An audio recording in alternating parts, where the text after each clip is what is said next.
Sans plus tarder comme niñ koy faral di defee rek fépp fu ñuy dem di installer cellule délégation départementale dina ñëw suñu ñëwee installer cellule bi valider ko jëmmal ko pour permettre à la nouvelle cellule de travailler ci loolu ki nga xam ne moo jiite tey sunu délégation min ngeen ko mooy Adama Diawara monsieur Diawara mu ngi fii ci lycée Touba Toul bi di jàngale comme professeur histoire géo mais ci wàllu politique aussi moo topp ci Biram Souley di adjoint départemental mais aussi doon le coordonnateur de la commune de Thiès Est voilà gannaaw Adama Diawara donc jigéen ñi tamit ku leen jëmmal tey mooy la responsable des femmes Marema Ndiaye mu ngi ne toog ak délégation bu mag jógee partout dans le département ñu mun ci xam zone nord Yuma Gaye jóge na fa ak Jatu zone est Khady Bilo ak Ana Ndiaye moom mooy coordonnatrice Bagdad Pout Fatou Thiombane jóge na fa ñëw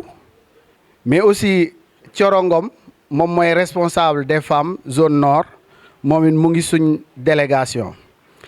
toujours ci délégation bi donc Amady Diawara moom c'est le patron de la massification au niveau départemental mu ngi nii toog moom it bokk na ci jotaay bi Seydou Sall mu nga ne moom mooy coordonnateur de Pastef Nimzat moom it bokk na ci jotaay bi ñu fekk ci nag ñoo xam ne dans la zone lañ dëkk mais aussi ñu am responsabilité ci parti bi mu mel ni Cheikh Silla moom mooy vice-président commission éducation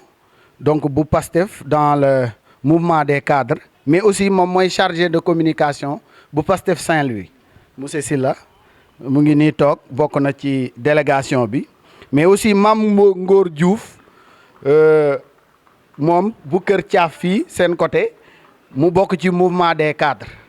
ñu ñëw fekk si nag sunu frère sëñ Fallou Faye nga xam ne du ma leen ko présenter seen doom la yéen a ma ko gën a miin kon délégation bi noonu la tëddee. voilà donc mu mel ni moom mooy suñ gan tey ñu indiwaale ko muy invité d'honneur muy Niang Ballo mu bokk ci Pastef France moom it vraiment mu ñëw Thiès la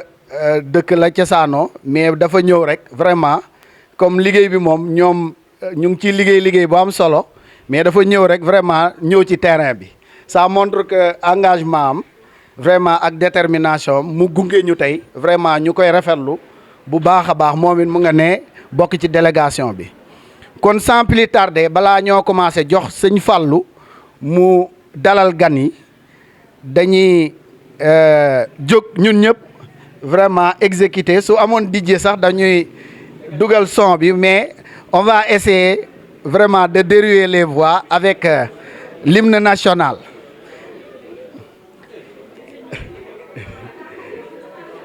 ah jigéen ñi Khady ana Khady yaay mëne la on va chanter rek ensemble baat yi naqari yeeg yu neex yëpp ñu dund donc à trois on chante l'hymne national 1 2 et 3. Laissez tous vos corps à frapper les balles à fond. Le lion rouge a rougi, le dompteur la pousse. Tombons se délasser, dissipant les ténèbres, soleil sur notre terreur, soleil sur notre espoir. Debout frères, voici l'Afrique rassemblée, fibre de notre mère, épaule contre épaule, mais puisque frères, Sénégalais debout, l'unissons la et les sources unissons la steppe et la forêt. Salut Afrique même. macha allah xam naa baat yu géej a wëy yëpp tey wëyloo nañ leen lii Pastef rek a ko mën kon sëñ Fallou la ñuy jox kàddu gi mu dalal gan yi su paree ñu jox monsieur Sylla mu indi benn exposé bu ndaw boo xam ne sur Pastef la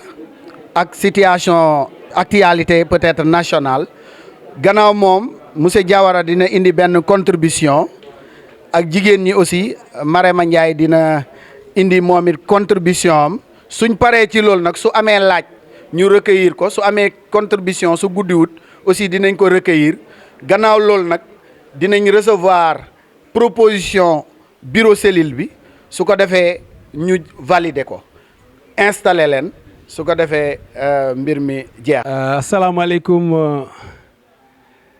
mbokki Kër Lamane salaamaaleykum sunu gan yi jóge Thiès kenn ku nekk ñoo ngi lay nuyu ci sa tur ak ci sa sant di jiital nag ci nuyoo bi Adama Diawara nga nekk bi nga xam ne moo nekk coordonnateur départemental di la nuyu di la jëbal nuyu waa Touba Toul ak waa Kër Lamane nga jàllaleel ñu ko ci kilifa yi bu ma nuyoo Adama rek foog naa ne nuyu naa góor ñi ànd ci délégation bi yëpp di nuyu aussi Marema Ndiaye bi nga xam ne mooy responsable départemental des femmes mu nekk jàmbaar mu nekk jigéen ju mën góor moom it su ma ko nuyoo dina ma jàllaleel nuyoo bi ci jàmbaar yi nga xam ne fu ñu daje rek ñoo ngi leen fay gis di am mbégte nag tey taxaw ci pencum Kër Lamane Kër Lamane gi nga xam ne dafa doon dëkk bu mag ci Touba Toul représenté nag lu baree bari ndax ca maam ya fii moo nekkoon Lamane maanaam ñoo doon décider ci turu zone bi loolu moom yàllaa ko def moo tax ñu naa Lamane Kër Lamane Lamanu buur la ñoom le plus souvent yàlla day def ñu ànd ak buur moo tax ñu naa Kër Lamane loolu benn kii la rek boo xam ne dama ko bëggoon a laal pour ñu xam ko Kër Lamane nag dafa doon dëkk bu spécial moo tax man ma am mbégte bokk ci ñi nga xam ne tey ñooy installé cellule bu Kër Lamane ndax Kër Lamane mooy premier centre de vote de la commune de Touba Toul di regrouper plus de 1000 électeurs nekk 3 bureaux de vote kon centre bi gën a am solo ci commune bi mën naa ne sax ci yi nga xam ne ñoo gën a rëy ci département bi ci la bokk kon en passant mu présenté leen Ibra Diop moo nekk coordonnateur moo nekk cellule Pirum Ndari moom it ci njëkk a mënte ay cellule la ñu bokk waaw ànd ak Birahim ñoom i tamit vraiment doon ay jàmbaar ci parti bi moom aussi professeur la Saint-Louis lay jàngale waaw kon loolu Kër Lamane li mu représenté dafay am solo suñu taxawee fii ñu wax ko expliquer suñu gan yi pour ñu xam ko kon gan yi loolu laa bëggoon d'abord wax di leen dalal jàmm ndax fii tamit dëkku teraanga la commune u séeréer la te séeréer ku ko xam ci teraanga la ko xam kon ñoo ngi leen di wax soyez les bienvenus ñoo ngi leen di dalal jàmm ngir ñu installer première cellule Pastef fii ci Kër Lamane kon maître loolu laa amagul lu may wax ndax xam naa ne xaw na guddi te bu fekkee ne topp nañu wax ji rek dina sori kon ñu jox monsieur Mboup nga xam ne directeur d'école la woon aussi fii ci Newraan nekkoon sunu partenaire doon fi liggéey bu am solo ma koy nuyu di nuyu dak Sall nga xam ne aussi nekkoon na ci lycée bi vraiment liggéey fi liggéey bu am solo ba yàlla defaat tey ñu ñëw teew ci turu Pastef kon ñoo ngi leen di sant yéen ñëpp te man sama xel dal na parce que Kër la man xam naa ne ñetti wos ñoo ko yor ñetti parti la te boo xoolee fii ñetti parti yépp a ngi fi muy xawuk baam ak xawuk ndoom ak dangar ñett yooyu bu ñu dajee ci penc mi rek Kër la man gépp a ngi fi kon man sama xel dal na kon Mbuub ñu jox la parole bi te beneen bi tam mooy ay jeunes la ñu gis te jeune mooy dooley parti bi maanaam luy mag jeunesse moo ko yore kon suñu xel dal na daal. jërëjëf sëñ Fallou kaddu yi rafet na xam naa fu ngay daanelee la waa Piru Ndari di ñëw ànd ak monsieur Diop donc ñu ngi leen di dalal jàmm. léegi tamit suñu xel dafa fàtte woon bu ñuy présenter délégation bi dañoo fàtte woon sunu sœur Khady Bilo bokk ci Pastef Nimzat moom it mu ngi ci délégation bi donc ñu ngi leen di gërëm kon sans plus tarder monsieur Sylla donc la ñuy jox kàddu gi.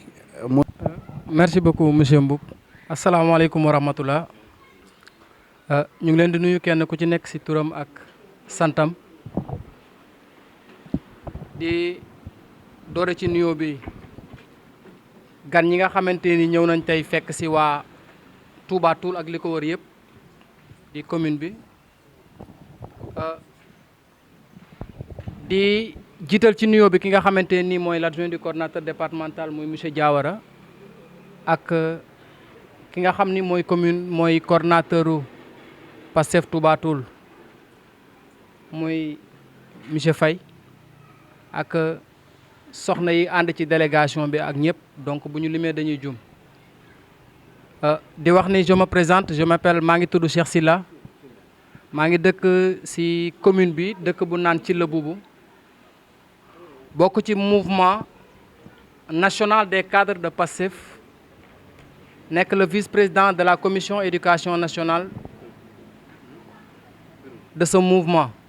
di koy wax MONCAP ci zone bi laa bokk waaye yàlla dafa dogal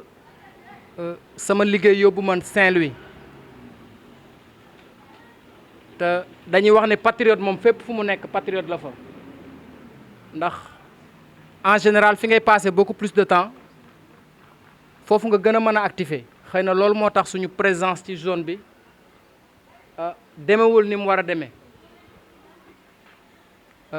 je suis aussi le chargé de la communication bu Pastef Saint-Louis mais fii laa bokk Touba Toul laa bokk ci la laa dëkk te avant ñu may affecté Saint-Louis ma fay dem je pense que ñëw naa fi sax doon seet si maire bi ci loo xamante ni luy jëmmal gox bi la ak suñu participation par rapport ak nu ñuy fexe ba développer commune bi parce que tey bu Sénégal baaxee ñun ñëpp la baaxal mais bu Sénégal bone aussi ñun ñëpp la bonal donc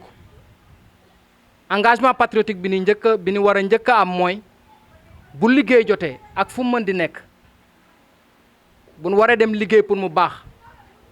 nan jóg ñu dem liggéey pour mu baax mais nan ko teg ci dëgg teg ko ci fulla ak ci fayda bañ koo teg ci ay nax loolu tax na ba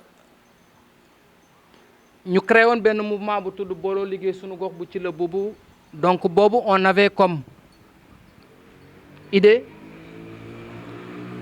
mu nekk mouvement boo xam ni day wër les 96 villages ak 10 hameaux yi nga xam ni moo regroupé Touba Toul dëkk bu nekk ñu am fa cellule am fa ay jeunes engagés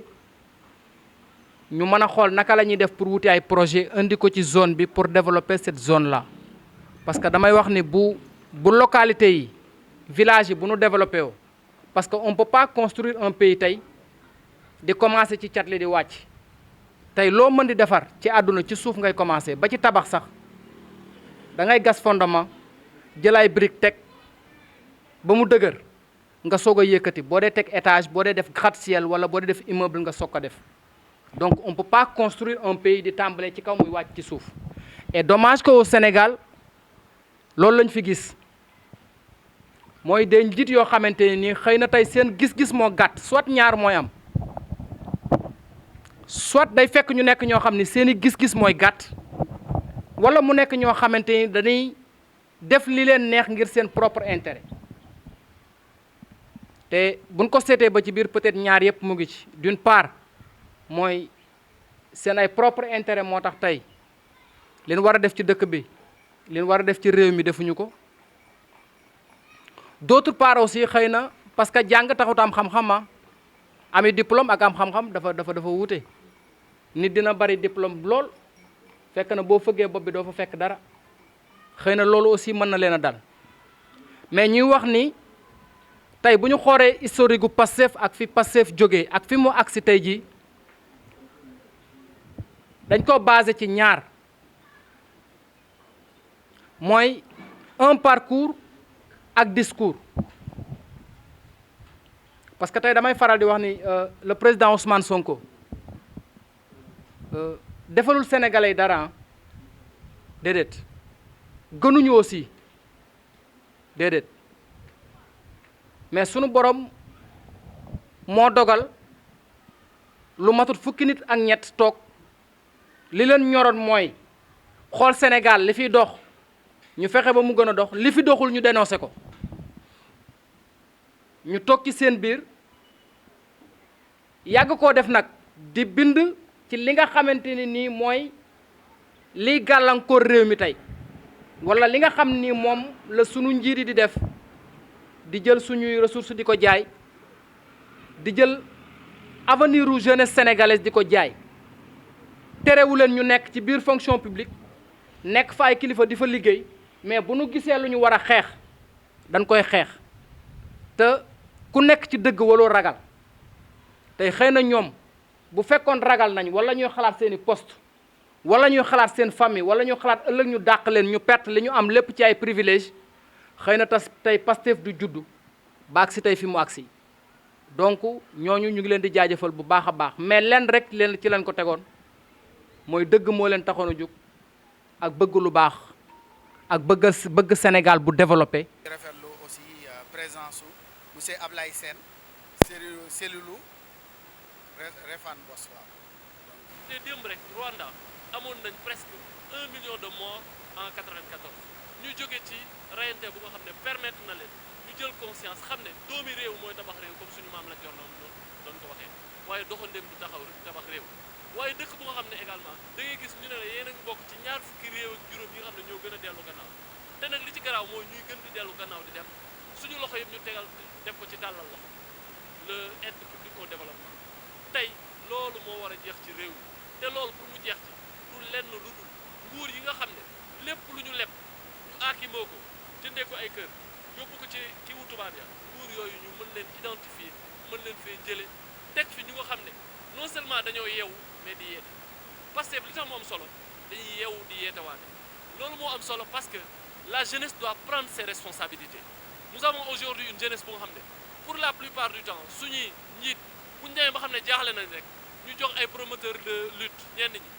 ñu tëgg seen i combat jox développer football buñ la nee tey Sénégal amuñu stade buñ footballé loolu ci dëkk bu nga xam ne day jouer les grands rôles en Afrique loolu gàcce la bu mag suñ la nee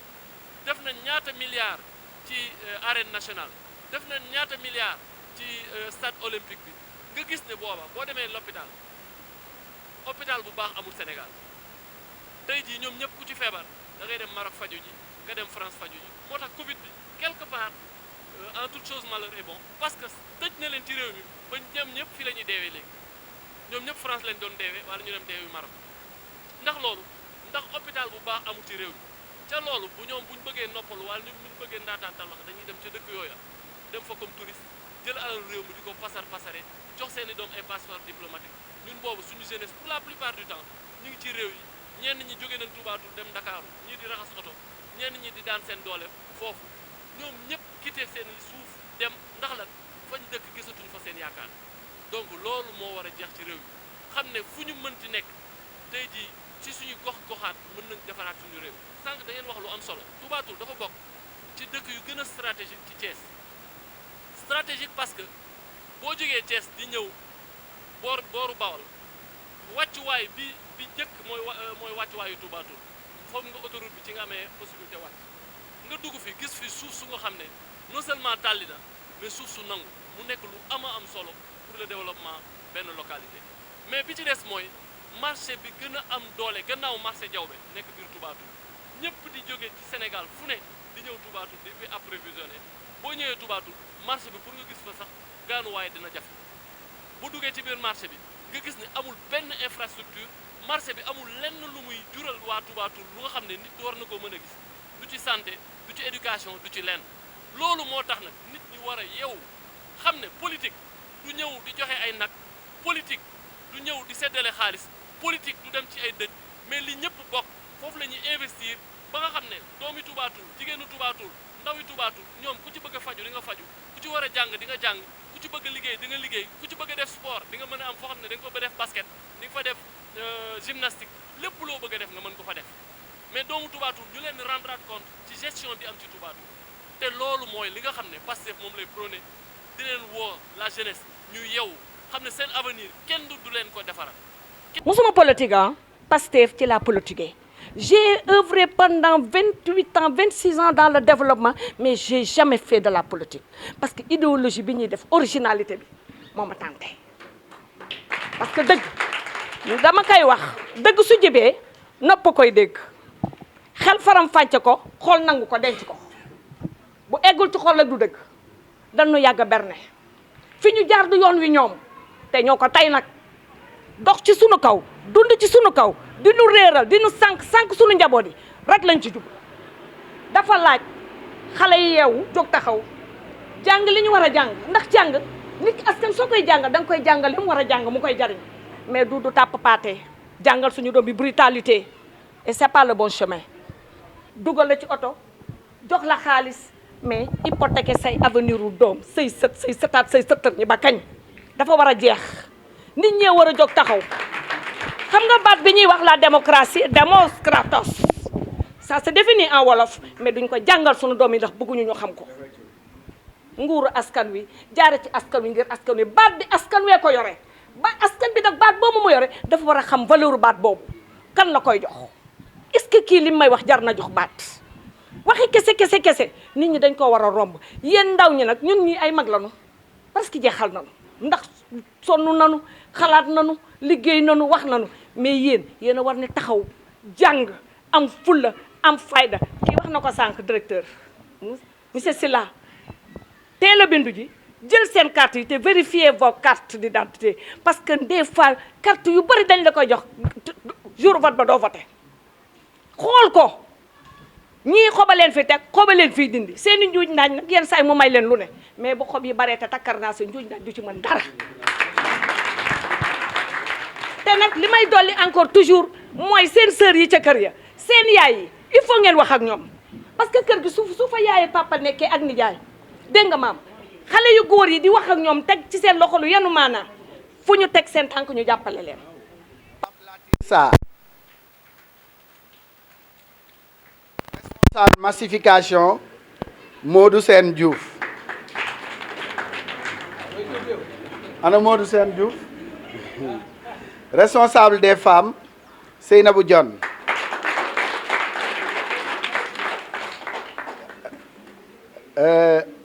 foofu xam naa ne comme femmes yi moom dañuy bëgg ñu xam naa Marema Ndiaye période doirem la quoi dañuy bëgg ñu présente ci bureau bi kon wutal leen ko adjointe su ko defee vraiment dina gën a équilibré voilà xam naa ne Marema dina kontaan sama loolu ma koy plaidel quoi bon responsable des jeunes Abdou Lémou son adjoint Ousmane Diouf ana Ousmane son adjoint Ousmane Diouf responsable de la formation Assane May Diouf responsable organisation Cheikh Diouf son adjoint Baye Mbaye bon chargé des finances Pape Diouf son adjoint Ndiolé Dione le chargé des élections, Hassan Diouf. Voilà le bureau proposé. Je rappelle, c'est l'article 1 du règlement intérieur qui définit les cellules. Bureau bi ñu lim fi ñu ngi ñaan waa Kër Laman ñi ñu fekk si su fekkee d'accord ngeen ci ngeen tàccu bu fort wane ne d'accord ngeen ci contesté wu leen ko. Voilà le bureau de Touba Toul. Kon ñu ngi ñaan kër Laman ñu ngi ñaan Serigne Abdoulaye Diouf moom ak équipe am ñu ñëw fii ñu installé leen jox ko kàddu gi mu waxtaan ak askanu Kër Laman. may rafetlu bu baax a baax woote nit ñëpp dagg seeni yitte ñëw wuyu si ma bien que xam naa ne guddiwaayu mbir mi ak heure biñ ko defoon tax na ñenn ñi seeni yitte dafa bëri trop ci dëkk bi tey tax na ñu daal di oyofluwaat dem waaw demande permission yu ñu leen di accordel nag ndaxte lendemain xew-xew moo mel noonu ci dëkk bi dafa di lendemain xew-xew moom day fekk ne dafay am ndak yu bëree bëri donc ñu ne ñun dañoo yàgg a bokk fi ñuy wax mouvement des cadres patriotes du Sénégal sama mbokk mi Cheikh Sylla fa laa ko xamee woon sax ñu bokk nekk commission éducation nationale di ci liggéey ba ci 2019 sax bi ñuy bind programme bi yàlla xam na ne liggéey nañ ko à distance lu yàgg te mosuñoo gisante après li ñuy doog di gisante te participer nañ ci lu bëri ay nuit blanche moom xam na ci dara yàgg naa fanaanoo xool ngir am lu mu proposé parti ni mu am lu mu proposé Ousmane Sonko génn wax ko nit ñi incha allah donc ñuy remercier ñëpp di wax ne que engagement ak sacrifice bi ñuy wax ci parti bi dafa am solo ndax tey boo xoolee ku ñuy wax tey Abdoulaye Diouf mënoon na toog ne am naa sama liggéey doy na ma léegi bu weer bi deewee ma am lu ma jëfandikoo dem toog sama kër jeex na samay doom mën naa leen a yóbbu école fu ma neex mu génn ci waaye loolu taxul dëkk jëm kanam réew mi ma ci dëkk bi bañ ci ñëwee foog naa man maa ngi fi dellu si waat année bu ñuy wax 97 ba tey benn avancement nañ fi seetlu wut benn rek te pourtant changé waat nañ fi président communauté rurale kon day mel ni mbir mi dafa jot ay nit ñoo xamante ne dañu laaj sacrifice ak engagement jéem a xool ban poste ban profil moo gën ñu teg ko ci dëkk bi mu avancé te loolu nag comme li ñu ko waxee sànq rek dëkk moom ay tànk lay doxee développement dafa war a commencer ci suuf lu ñuy wax mairie yi am doole am kattan di jàppale seeni mbooloo di jàppale seeni askan muy yéeg ci kaw ba mu jokkalante bi di dem ba mu yegg ci président de la république mu mën a continuer mbir yi kon dafa laaj engagement bi di commencer ci suuf ndax ñun suñu engagement dañu ko commencé woon ci kaw waaye dafa war pour ñëpp koo gis mu dem dëkkam jéem a conscientiser nit ña fa dëkk ndaxte comme li ñuy wax rek Pastef xel yi la ñuy taal te ku taal ay xel mën ngaa bàyyi borom mu demee nu ko neex ñun suñu liggéey nag tey jii buy commencé day commencé d'abord ci investir ci côté utum carte d'électeur foog naa mooy suñu premier pas biñ nar a teg te di ma ci woo sama équipe yëpp may commencé nag